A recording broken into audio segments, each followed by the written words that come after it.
My name is John Wildman. We are on filmsgonewild.com from the Hot Springs Documentary Film Festival. The next one we're going to talk about is Dicks I Like, and it is exactly what you're thinking.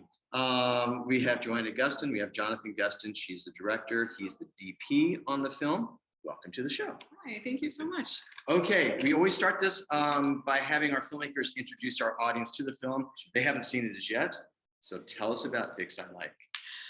So it's Dicks That I Like. Dicks That I Like. Close. Right. And it's a pretty intimate artist portrait about Daniela Torres, who's a photographer and ceramics artist living in Berlin, Germany. And it's about how she uses sculpture to deal with past traumas, and also then how she passes that on to other people through these dick sculpting workshops.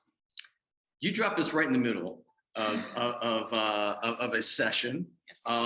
Where we are sculpting, where our women are sculpting these dicks. So as I was watching, I was enjoying the hell of it, like going, okay, how am I going to start the interview though? So I'm going to ask you two how you decided to start this film.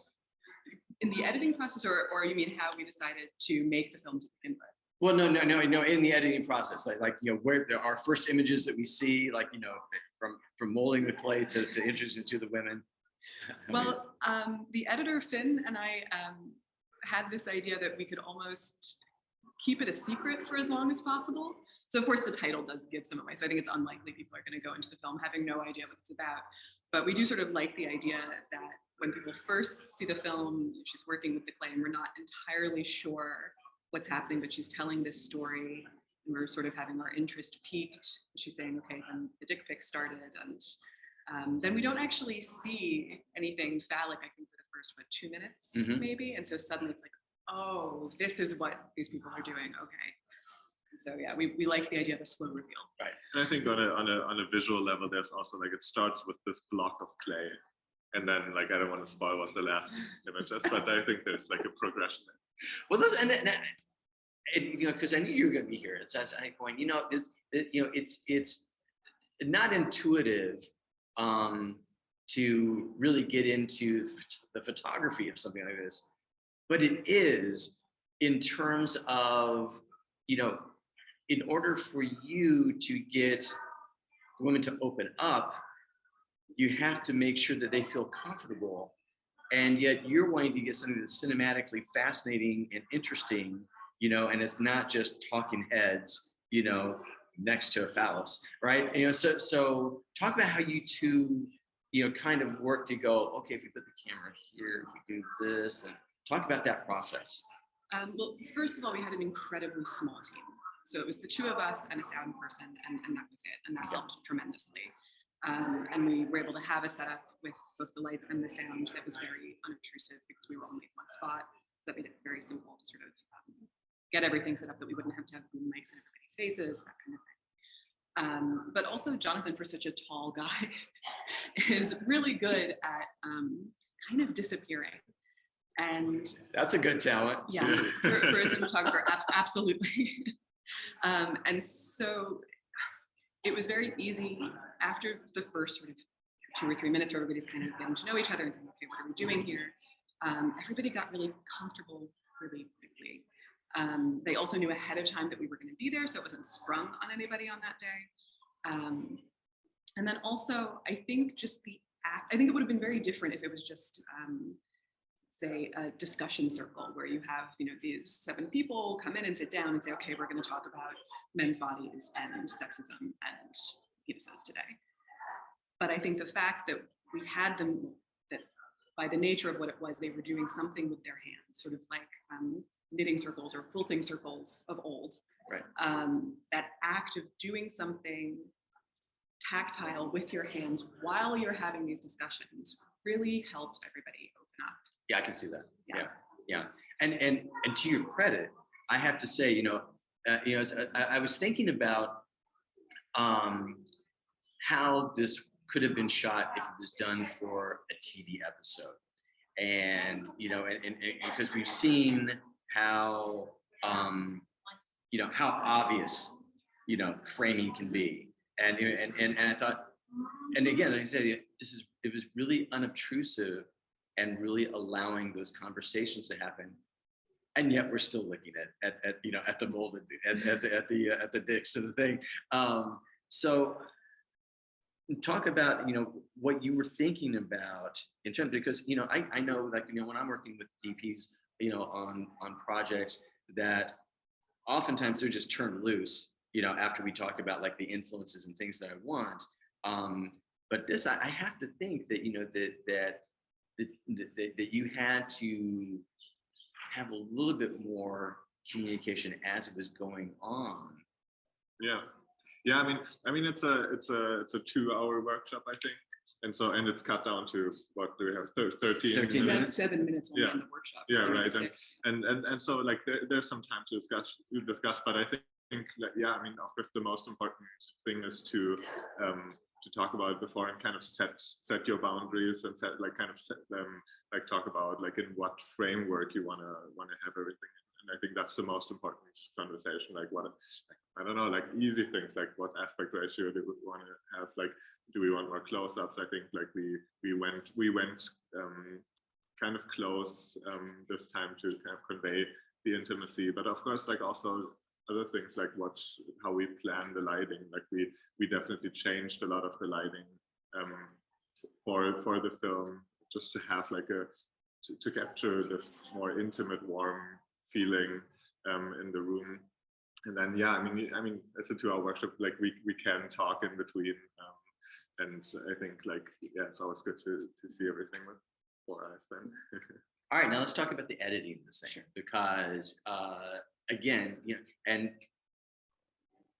I was just having the conversations before this on another short, and I'm so impressed by economy and storytelling, and this one really falls right into that sweet spot of we're getting everything we need, we're even getting surprised at moments, and yet we're not belaboring the process. So talk about the agony of the editing process to get to that. Well, that was very intentional. We really wanted to be economical, and we actually had a goal saying, like, okay, let's get it to 10 minutes, and that ended up not being realistic. But I knew I didn't want anything longer than 15 by any means, and we ended up at 13, which is a really nice, tight number. And in the editing room, when we shot it, I didn't know that we were going to be having the parts that cut back to her, to Daniela by herself. That ended up being a sort of lucky find on the day of, where we just had this really amazing conversation, she and I, and we said, okay, I definitely want to use this. It became very clear very early on that cutting back and forth was the way to go. That in the process, we're seeing these women go through the entire process of making these sculptures and having these conversations, but that also it's her personal journey as well. And then there were very clear things in the editing room that we decided not to include pretty immediately. We didn't want to talk about like what specifically had happened to her. That's a question that I get a lot. But we decided pretty much right away that we didn't want to make trauma porn, right? Mm-hmm. So that was very quickly on the editing room floor. We also had shot a couple of other workshop days as well. But it was also very clear that that was the best day, and that in terms of telling this very concise story about these women, because the other days weren't all women. So it is an open gender workshop, anybody can attend, but this day just happened to be all women, and that added something really special. The final question I wanted to ask you too is this, because I have a short that's doing the circuit right now, and it's played a couple of fests like Cinekink and fests like that, as opposed to as well as mainstream fests, so to speak. And I found it kind of hilarious to play these, because I made a silly comedy, but it kind of worked within that subject. And my wife and I talked about it. I said, you realize I'm wearing the clown shoes at this fest, because all their other films are, sex positive and sex this and whatever. And then my silly movie comes in. So that was the other thing I was thinking about as I was watching the film last night, going, well, I don't know what the rest of your guys' filmography is, But I'm kind of assuming that you haven't made a series of sex documentaries, and so therefore, as you're touring with this, is it kind of fun to be in the position of having this be the film that you're talking about, as opposed to the last films, that you did? Or is it weird? Or, what is the process been for you both? Well, I mean, first of all, I think we would make a series of sex documentaries, like no question. If the opportunity arises, that's exactly the kind of thing. If anyone out there wants to finance that, yeah, we're here. But it sort of hit me last night when we were here. The people were saying, "Oh, what film were you with?" And every time I'm like, "Yeah, dicks that I like." And I was, "Oh, I'm gonna be saying the title of our film a lot." And at first I was like, "Oh, is that gonna be weird?" And I was like, "No, that's actually great. That's exactly why I named it what I named it, or one of the many reasons why I named it what I named it." But in terms of how it's different, I don't have a lot of festival experience yet at this point. Jonathan has a little bit more than me, more than I do. I think compared to the last film that you were at festivals with, I mean, this is, in some ways, they actually are kind of tonally similar, in that they're both very intimate portraits of immigrants in Germany, taking place in a single location, incredibly lit and incredibly shot. But that one is definitely more serious, I guess you might say. I mean, not that ours isn't about a serious topic, but I think ours might have more. This one has a little bit more levity. Right. It's a different access point. Yeah, and I think like that the great thing about like the title and the film, and it comes up in the film itself, is that like when you like provoke people a little bit, when you like make something that's like is a little bit sits a little bit weird with people, I think it opens up a conversation, and I think that's like in the end what this film wants, is to open up a conversation and to like give a stage to stories that like haven't been told, and like have been told more in the last few years, but I think not enough. And so I think like provoking a little bit is a chance to open up the conversation to more people, like and make more people think about certain topics. Yeah, and I also think, just to go back to your question specifically, in terms of where that places us in festival, I think it would be good, right? And that people automatically, there's name recognition. Like if they've looked at the program, they know, oh, right, the Dick's film. Well, but it is, and it, we are in a time when there are, not that there haven't always been, but there are just a ton of films.